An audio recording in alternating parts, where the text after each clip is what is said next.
The Not So Perfect Pair by starcollectorsilas. Before we begin, trigger warnings will be provided in the description as well as the first comment. Please check them out for any potential triggers and stay safe. Chapter 12. Dazai's Thursday had been like any other. He had woken up, gotten ready, gone to school, served his current prison sentence, gone home with Chuya, spent 2 hours trying to explain how to rearrange formulas to Chuya for the 5th time, and then left to go back to Mori's house. He had gotten back, made soup for Elise, and sat and watched My Little Pony with her. She keeps insisting it's not a children's show, and Dazai keeps pretending that he doesn't enjoy watching it with her, and carried her to bed when she fell asleep early. It had been a good day. He had gone the entire day without hurting himself. It was a good day, until it wasn't. Dazai was curled upon his bed, his room lit by a lamp on the table beside his bed, and he was drawing in one of his sketchbooks, an idea that had been rattling around in his head since he and Chuya had spent a good chunk of the time they were supposed to be going over maths talking about cats instead. The proportions were probably a bit off, but Dazai didn't spend a lot of time thinking about or drawing cats, so he figured it was good for a first try. He could always draw them more. Honestly, Dazai thought, tracing over a fluffy ear and smudging the pencil to create an illusion of soft fur. This will probably be the new thing I draw in the margins of my daughters. It was peaceful for a moment, long until the front door opened and then slammed shut, the sound broadcasting Mori's arrival home from work. He tensed and looked up as he heard footsteps coming up the stairs, recognizing Mori's dragging steps and listening to where they were heading. When Mori opened his bedroom door, Dazai jumped defensively, scrambling back on his bed and stuffing the sketchbook he had been drawing in under his blanket. Mori didn't even bat an eye, however, and Dazai stared at him with wide eyes, breathing quickly, his body frozen as he waited for him to speak. After a moment of dead silence, Mori spoke, voice cold and empty. "Your brother's dead." A common metaphor used to refer to trauma and the effect it has on the brain, especially a child's brain, is a mirror. The idea is that a child is born with a perfectly intact mirror that shows the kid's reflection, or their identity. Trauma then causes cracks in the mirror, distorting the child's sense of identity and causing trauma responses. The worse the trauma, or the bigger the reaction, the larger the crack or break. Large traumas, such as abuse or assault, instead of causing cracks, can instead have the same result as dropping the mirror. It shatters. Applying this metaphor to Dazai would paint a picture of an already shattered mirror. Put back together with a glue stick found on the floor of a classroom, the remaining pieces pressed together awkwardly in an attempt to pretend it was never broken. As Mori spoke, in that cold and detached tone, Dazai could hear the mirror shatter all over again. He could feel the shards getting stuck in his skin and entering his bloodstream. He hoped one would pierce his heart. "What?"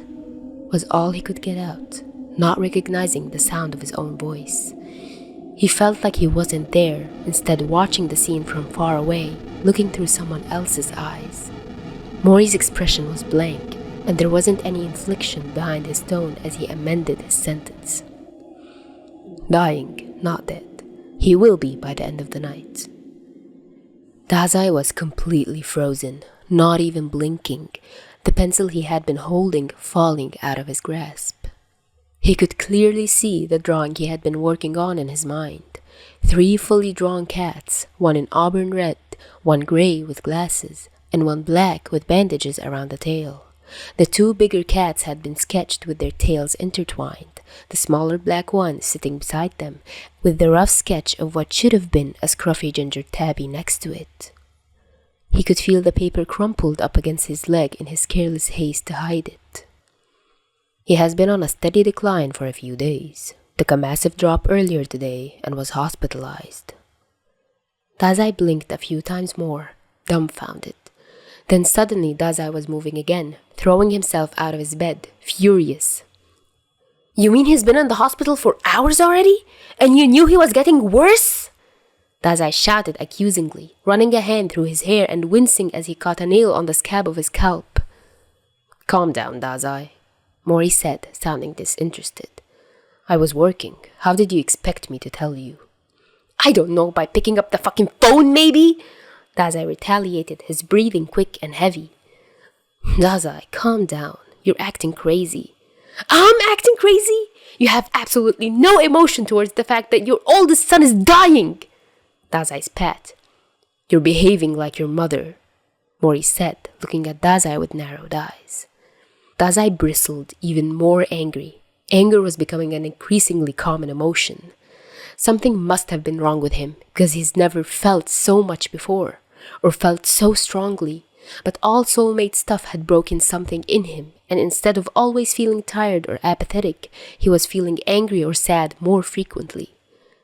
"You have no right to talk about my mother like that, or any right to compare me to her," he hissed, pointing a finger at Mori. He knew he was being antagonistic, that this was a bad idea, but there was a newfound confidence bubbling under his skin.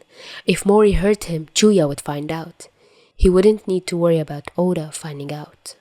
If he antagonized Mori enough, maybe he'd snap and kill him so he wouldn't need to do it himself.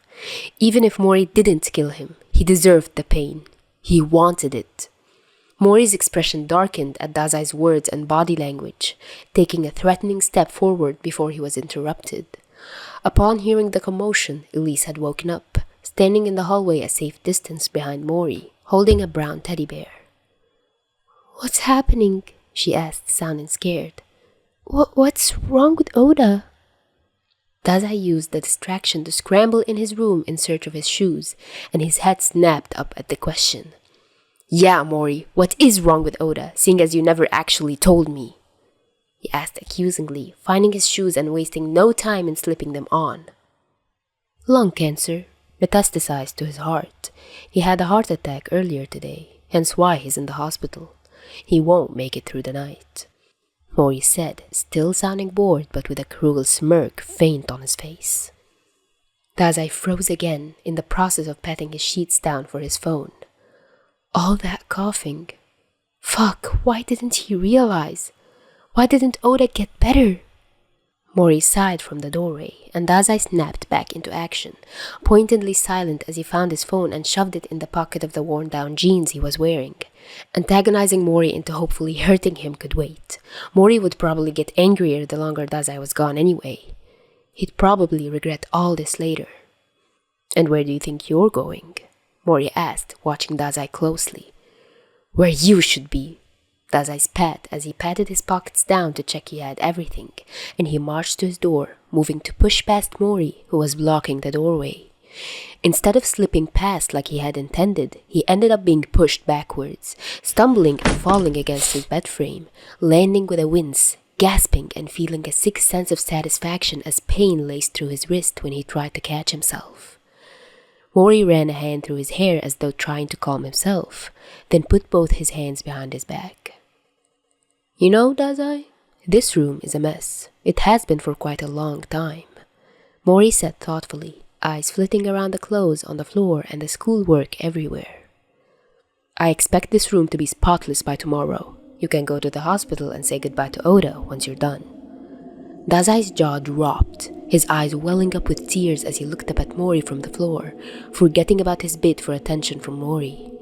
That had not been what he was expecting, not in a million years. He tried to protest, the words running through his brain but dying before they could escape his mouth, as though there was an invisible force preventing him from speaking. Mori paid him no attention, instead leaving the room and closing the door, locking it from the outside. A single tear fell, tracking its way down his cheek. He heard Mori speak to Elise outside. "Come on downstairs, Elise. We'll call Ango, that way you have a chance to speak to Oda, okay?" Mori's muffled voice came through the door. "But, Dazai..." Elise protested hesitantly, being cut off. "Yes, it's such a shame Dazai didn't want to say goodbye, isn't it? Oh well, shows just how much he cares about his family, I suppose." With that, Dazai could hear Mori guide Elise down the stairs, and the sound of Mori's phone dialing what he knew would be Ango's phone number. He felt like he might throw up. violently. Dazai would like to say that the second he heard the footsteps hit the bottom of the stairs, he was up again, scrounging his desk for his bus card and breaking his door down to leave. But that would be a lie. For a while, he sat there, frozen on the floor, the tears silently falling down his cheeks as he stared in the direction of his bedroom door. His vision was blurry and his thoughts fuzzy, a distant pain in his head and wrist poking at the edges of his awareness, begging for his attention. He couldn't find it in himself to care. He didn't know how long he sat there, aware but not taking in anything that's happening, the faint sound of cars passing or the occasional group of teens sounding foreign to him. It was a buzzing in his pocket that pulled him out of the murky swamp that had become his thoughts, blinking away the mist as he pulled his phone out to see Chuya's typical goodnight message. New messages. Tuesday, 6th of May. Good night. Yesterday, Wednesday, 7th of May, 1928. Have you really lost your phone, dumbass? 21:47. Good night, loser. Find your phone! This is getting old. I'll just send you letters instead of messages if you don't find it soon. Today, Thursday, 8th of May, 15:12. Meet me back gates. 21:51. I know you found your phone again. There's no excuse for you to not answer me. Stupid mackerel, I see you're online. Dazai took a deep breath, bringing himself back down to earth from wherever he had floated off to. He needed to get it together. He could start by replying to Chuya and then work from there. Maybe I'm not responding to you because I have better things to do. Also, if you're gonna call me a mackerel, at least spell it right. It took too much out of Dazai's energy to type out those responses. He did it anyway. Taking the moment to do something other than stare blankly gave him a moment to let the pain still in his wrist and head ground him for a second, to let him come to an important conclusion. He'd be damned before he just gave up and spent the night cleaning his room while his brother suffered.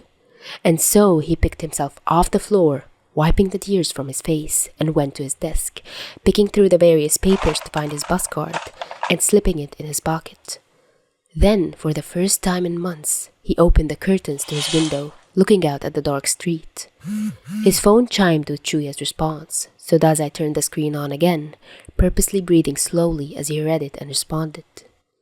Shut the fuck up, you annoying piece of shit. I just wanted to say goodnight, not get bullied for how I spell. I just don't pay attention, that's all. Sure, whatever you say. Anyway, you're here to say goodnight. Goodnight. Chuya didn't respond immediately, even though the message was seen instantly, so Dazai turned his attention to the window, inspecting the latch, unsure if he'd be able to open it quietly.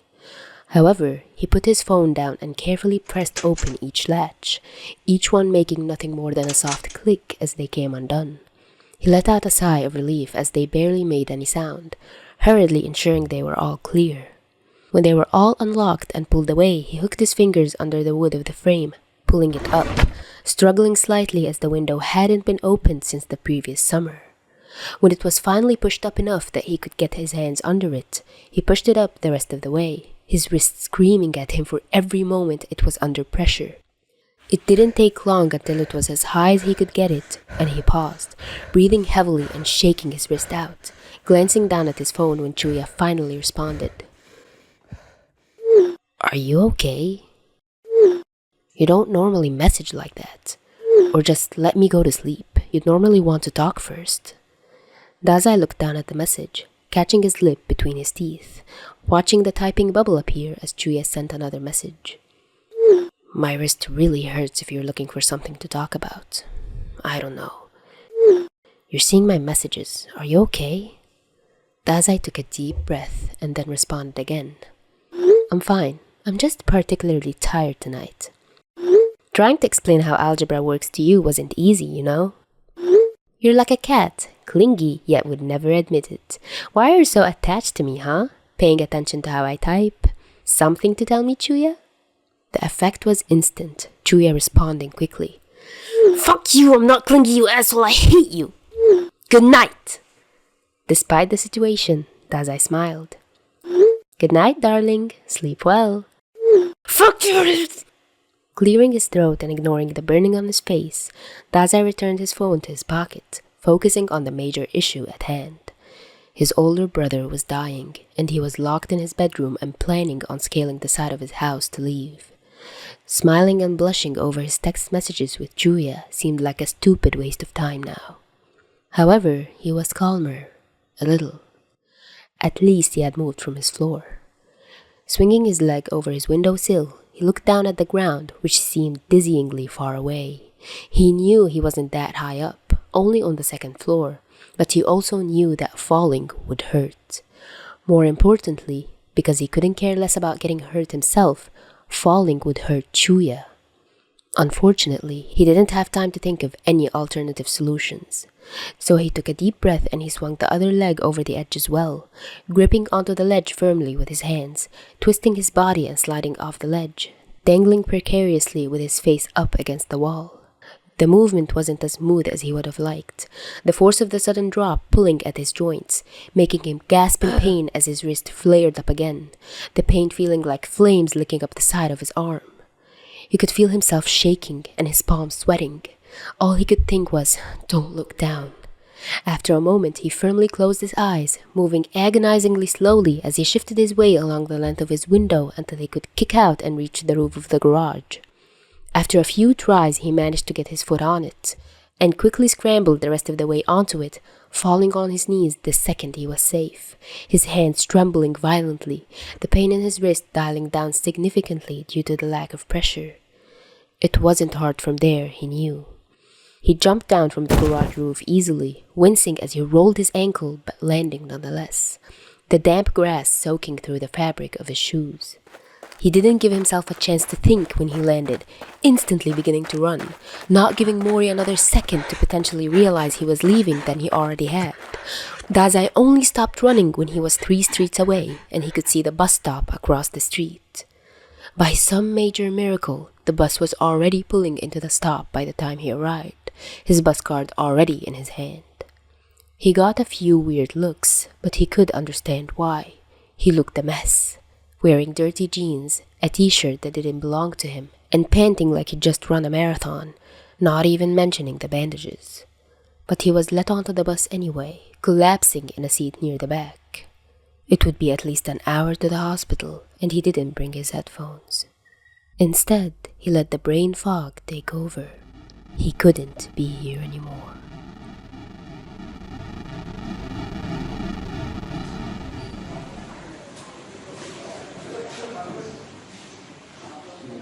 When Dazai got to the hospital, the first thing he could think about was how much it smelled like Mori. The second was how much he hated doctors. Thankfully, when he showed up at the reception looking like he'd seen a ghost, the lady behind the desk had been polite enough to give a pen and a sticky note to write out what he was looking for since he couldn't get the words out. She had been patient, letting him take his time to write what he needed and explain the situation. She had left to talk to another doctor, visiting hours long since ended, but when the other doctor saw him, he had smiled and waved, and he overheard parts of their conversation when the doctor mentioned something about Mori and his prodigy son.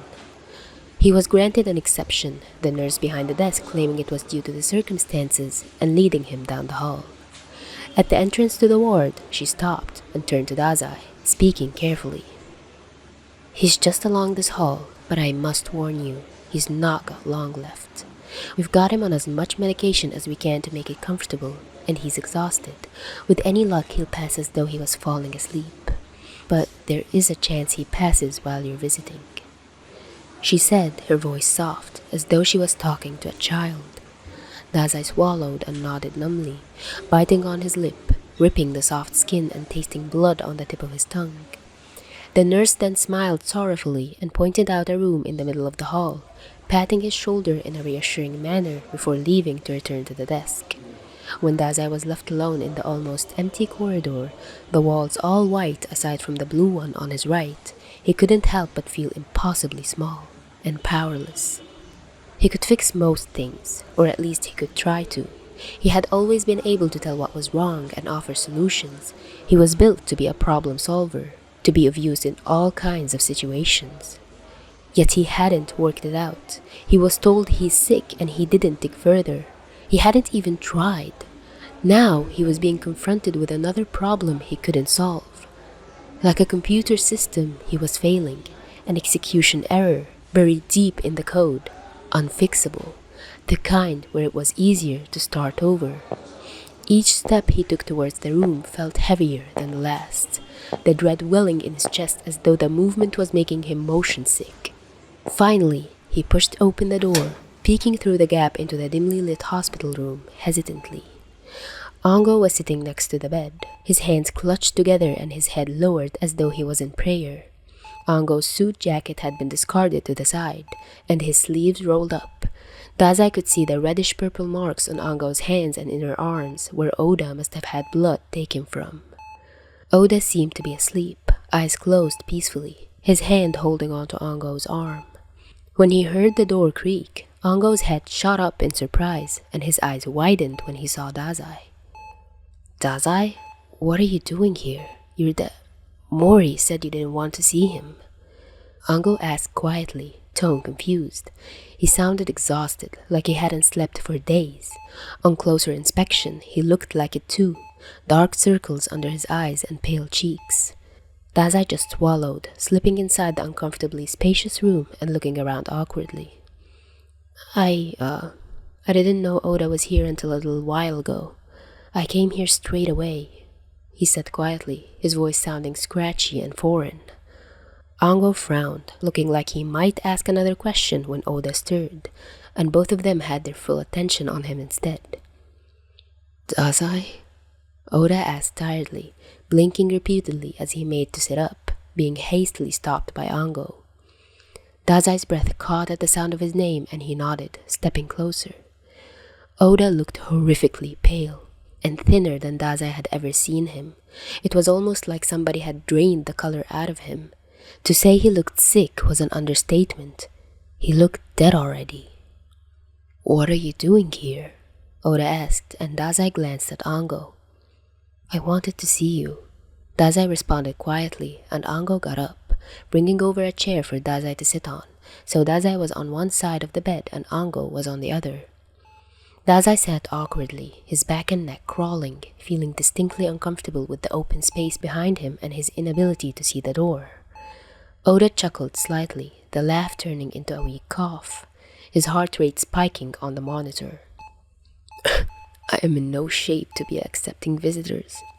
Oda got out after his coughs died down, shaking his head. "You shouldn't be here." Dazai scowled. "But I am. I wanted to be," he responded defensively. Oda just smiled and took his hand, squeezing it. His hands were cold, colder than Dazai's, which Dazai would have probably made a joke about if it was another scenario. "Why didn't you tell me you weren't going to get better?" Dazai asked, his voice going quiet again. Ango looked away guiltily, and Oda sighed. "I shouldn't have hid it," is what Oda settled on saying after a moment. "But honestly, how do you think I would have told you? Deep down, I think you already knew, Dazai. You just didn't want to believe it." Dazai wanted to break down sobbing because he knew Oda was right. It wouldn't have changed anything if he had known, and in the back of his mind, he already had known. It had been evident in the avoidance in thinking about it, or in his lack of investigation into the topic. It had been evident in the way he had been constantly reminding himself, changing his thoughts from if Oda gets better to when Oda gets better. There had never been a when. Dazai looked down at his hand in Oda's, and took a deep breath, steadying himself. He didn't want to have Oda spend their last moments together trying to get him to stop crying. "Can we just pretend that nothing's going to happen? Just for a little while?" Dazai found himself asking, feeling rather childish. Thankfully, Oda just smiled and nodded, and Ango looked relieved at the idea. "How's school been?" Oda ended up asking, and Dazai relaxed a little in his chair. "School's been fine. I got in a fight. I have an in-school suspension for the rest of the week and library duty," Dazai explained, shrugging his shoulders. "I won though, so it's fine." Oda laughed and Ango groaned, both unsurprised. Well, at least you won. How's Juya been? Does he know your soulmates yet? Oda asked next, tilting his head. Dazai raised an eyebrow and glanced at Ango questioningly, who seemed unsurprised by the question. Whether that was because Oda had told him or because it was obvious they would be soulmates, Dazai didn't know. Dazai thought about answering for a second, hesitating and glancing at Ango again. He wanted to be able to tell Oda the truth, that he had fought with Chuya again, that Chuya had been almost adamant Dazai wasn't his soulmate, that Chuya didn't like him, but at the same time, he didn't want Oda to be disappointed. Maybe, when he thinks back on this moment in the future, he might realize that it was his selfishness that made him not want to tell Oda the truth. That maybe, deep down, there was still a glimmer of hope that Chuya might change his mind. Or maybe he just wanted to play pretend for a while. Ango looked away and then back, nodding, as though knowing what Dazai was thinking, as though encouraging him to lie. Chuya's been fine. I saw him earlier today. I went to his house. Dazai paused and bit his lip, thinking. Chuya knows we're soulmates. He lied. Oda bought into it, which made Dazai's heart ache. He had barely tried to hide the fact he was lying. It should have been obvious, but Oda was smiling and squeezing his hand again, so Dazai decided to be grateful for it. That's good, isn't it? How did he react? Oda asked, sounding genuinely happy for him. Dazai knew Ango knew he was lying. He could tell from the wince and the look of hurt and guilt that was on his face. It hurt knowing Ango knew. It hurt knowing Oda didn't. It hurt knowing he was still going to lie anyway. He hates lying. He does it anyway. So, Dazai plastered a big smile on his face and kept going. Honestly, he didn't take it well at first. He was very surprised and didn't believe me. Then, in natural us fashion, he punched me a little too hard and suddenly we had matching bruises, like you said would happen. Oda nodded along, looking proud. But after he got over the shock, we sat down and talked it out and, well, Dazai tactfully looked away, still smiling. He's always been a good actor. Does that mean you're dating him now? Oda asked, and Dazai shrugged, not confirming or denying it. He wouldn't lie about that, at least not outright. Oda laughed, the sound strained and difficult, and he spoke again. It was about time you two got over yourselves. I'm happy for you, Dazai. Oda said earnestly, and Dazai just nodded, his throat closing up. Oda smiled, reaching up to ruffle his hair, and Dazai didn't complain, leaning down slightly to make it easier and just letting it happen. I need you to promise me something. Oda stage whispered with a wide smile, beckoning Dazai closer. Dazai leaned in closer, devastated when instead of the clean and slightly smoky smell he associated with Oda, was instead replaced with the smell of everything else in this god-forsaken place. Antiseptic and medicine. He shook the thought away, listening to Oda speak instead. I'm going to need you to keep an eye on Ango for me. Make sure he doesn't do something stupid like buy a motorbike or drop out of school once I'm gone. Dazai smiled despite himself, snickering slightly at Ango's offended sniff. I'm not gonna drop out of school or buy a motorbike, don't you worry. Ango said haughtily, but Dazai could see the tears in his eyes. You should be more worried about Dazai or his boyfriend doing that. Oda laughed again, shaking his head. It might do Chuya or Dazai some good. You have things you want to do. They have plenty more time. Oda said, looking at Ango pointedly, and Dazai felt sick at how they looked at each other. They both knew this was the last time they'd see each other. Oda's words had sounded pretty final. Oh, and Dazai? Oda said as though I was forgetting something. Dazai sat bolt upright, listening attentively as Oda turned to look at him again. I know Mori wants you to pursue medicine. Don't. Not unless you want to. Dazai felt dumbstruck by the words, not expecting that. Oda had never shown much interest in his future career aside from a simple, you'd be good at that, if he mentioned something. Why would Oda bring this up now? If you want to be a doctor or a surgeon or whatever, you'd be amazing at it. But if you want to be a scientist or a detective or an artist or a pirate, for God's sake, then just do it. You could be anything you want to. If you are going to do anything to try to honor me after I've gone, do what you want, not what anyone else wants, what you want. Dazai just stared at Oda with wide eyes, his mouth not cooperating with him, not allowing him to say what he wanted to say. He wanted to agree, and he wanted to protest. He wanted to cry and tell Oda that he'd do whatever Oda wanted as long as he was there to see it. He didn't want to have to do anything to honor Oda once he died.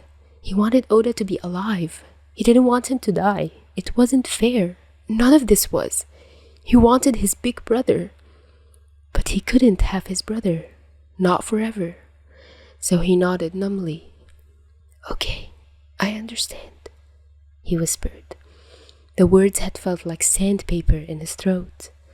After a glance at Ango and the look of distraught on his face, he let go of Oda's hand, stepping out into the empty hallway for a moment to let Oda speak to Ango alone. He wasn't sure what happened to people whose soulmates die. Do they just keep living? How could anyone just keep living after having their person taken away from them? How do they want to keep living? Do they just fall in love with someone else? Maybe a part of their soul dies as well, so they have matching wounds, like the entire point of the marks in the first place. His first thought that there was something poetic about it. Then he reconsidered it. People are what make it poetic. Nothing about the idea itself is poetic. It's just sad. He tore himself out of his thoughts to return to the room. Peeking through the door, he saw Ango gently kiss Oda's forehead, their hands intertwined. He looked like he was falling asleep again. Dazai cautiously stepped into the room again, hesitant to disturb the peace. Ango didn't look up from where he was studying Oda's face. Dazai looked away as the warning from the nurse earlier had flashed in his head. He didn't want to watch as Oda's breathing slowed down. Dazai instead looked out the window at the lights from the city, the defined shadows of buildings fading until they were black smudges on the horizon. There was an irregularity in the beeping of the heart monitor, which Dazai's practiced ear picked out a few seconds before Ango did, and within another few seconds it had started beeping more rapidly.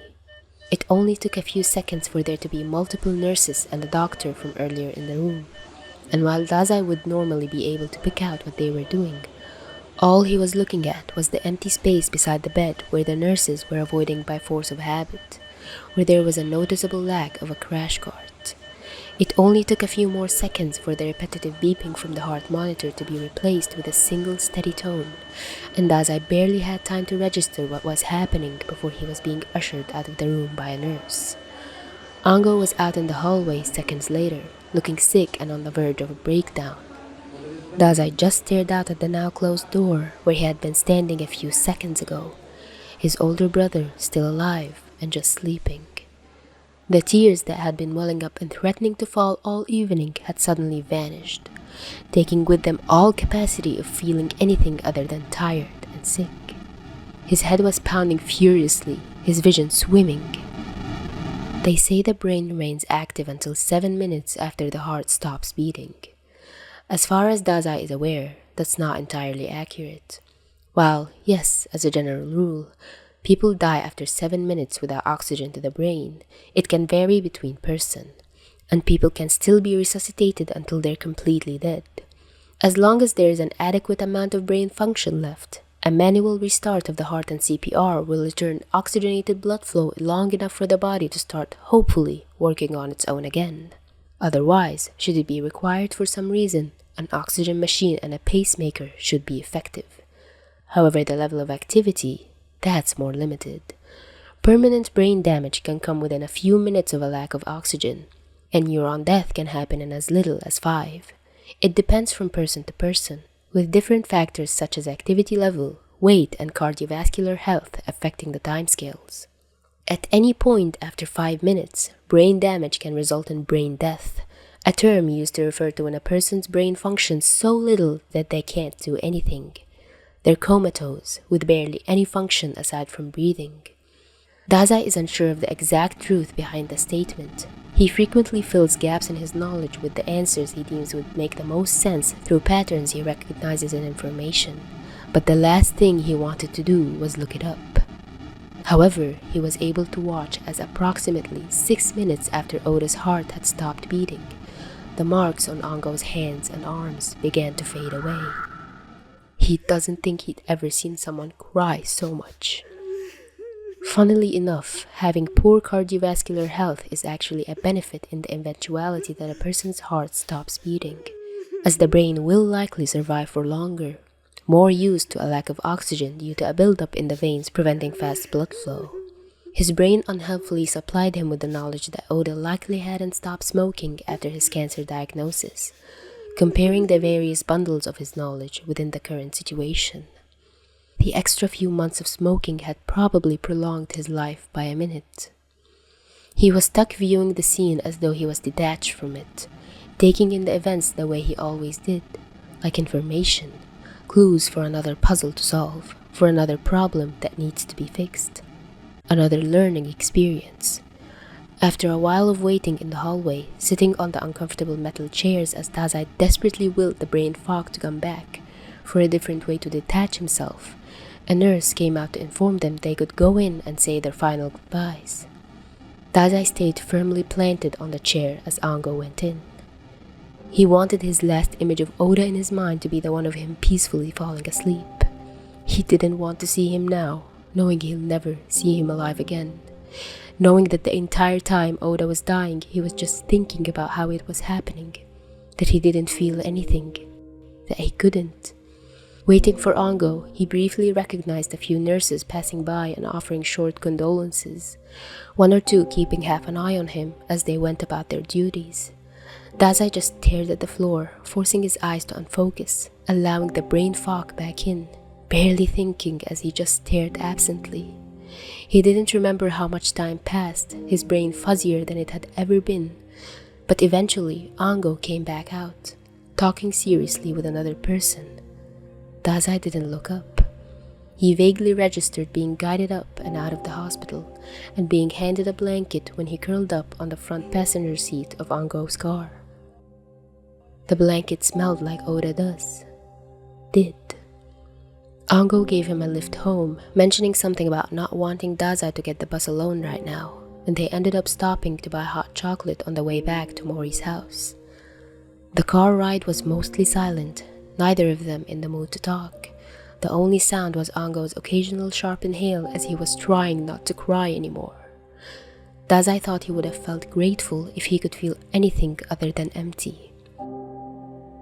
He didn't bother sneaking back inside the house when he was dropped off, leaving the blanket behind in the car, despite Ango's offer for him to keep a hold of it. He wouldn't get to keep it for long if he brought it in with him. Dazai walked in through the front door without care for how loud or quiet he was, hating it was his habits forcing him to be near silent, and unsurprised to see Mori sitting and waiting for him in the living room. "I distinctly remember locking your door," Mori said with muted interest as Dazai stopped just inside the room. Dazai nodded, staring at Mori tiredly, not blinking. "You did," he muttered. Mori tilted his head, smiling. It looked genuine, so genuine that Dazai didn't even consider it was real. "Did you get to say goodbye?" Mori asked, standing up and walking over. Dazai nodded again, unable to say anything.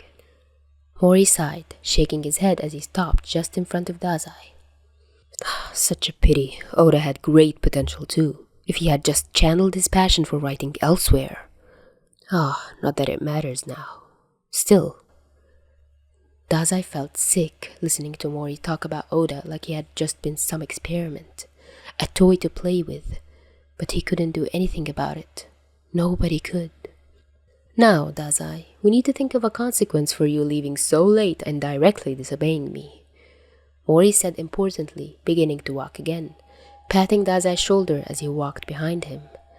Dazai stayed extremely still, suppressing the flinch at the touch and resisting the urge to run the second Mori was out of his line of sight.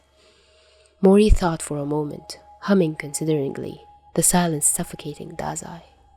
Then, with a wicked smirk screaming that this had been planned from the beginning, Mori spoke again, finishing his circle around Dazai and returning to the space in front of him. I suppose, though, disobeying me like this is quite a bold thing to do. Such initiative, it should be rewarded, correct? Dazai shivered, uncomfortable and sick, the pit of emptiness in his stomach being replaced by dread. Mori looked him up and down thoughtfully. Is there anywhere on your body you can think that won't bruise? Mori asked, and Dazai didn't answer, assuming the question was a rhetorical one. Mori sighed in disappointment at the lack of response, instead reaching into his pocket. He was still wearing the suit he had been when Dazai left. Well then, a reward for being brave enough to go against what I told you to do, Mori said after a moment, stepping forward and taking Dazai's hand. Dazai opened his palm on instinct, and seconds later, a shiny metal scalpel wrapped in a white handkerchief was placed in his hand. Dazai stared down at it, his sense of shock being dulled by some hidden force, but he felt his eyes widen and his mouth go dry regardless. Pretty, isn't it? Mori asked, smirking and tilting his head. Sharp, too. Mori walked behind him again, putting his hands firmly on his shoulders and leaning in to whisper in his ear. Wouldn't you like the chance to join your dearest older brother? Mori continued, voice taunting. Then Mori removed his hands from Dazai's shoulders. Dazai was still staring at the scalpel, his grip on it tightening slightly. Like earlier, he didn't feel like he was in his body, that instead he was watching through another person's eyes. Mori walked away, voice carrying through the house, that his interest clear. Try not to make a mess. Dazai turned the scalpel over in his hands, the sharp edge reflected in the light. He wanted his older brother.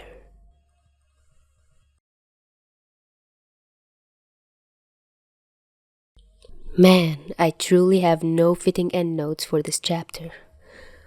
Anything I say would never make it justice. We're exactly at the half point of the fic, and it ends in the most gut-wrenching possible scenario. I teared up once or twice while recording this, even though this is my 10th time reading it. That's a feat. Just goes to show how skilled Silas is at hitting the right emotions. I'm uploading part 1 of the merged chapters, which are from 1 to 12, after the next new fic. So chapter 13 will be later than expected. But worry not, the next 2 fics are finished, which means the next TNSPP chapter isn't that far away. Thank you so much for listening, everyone.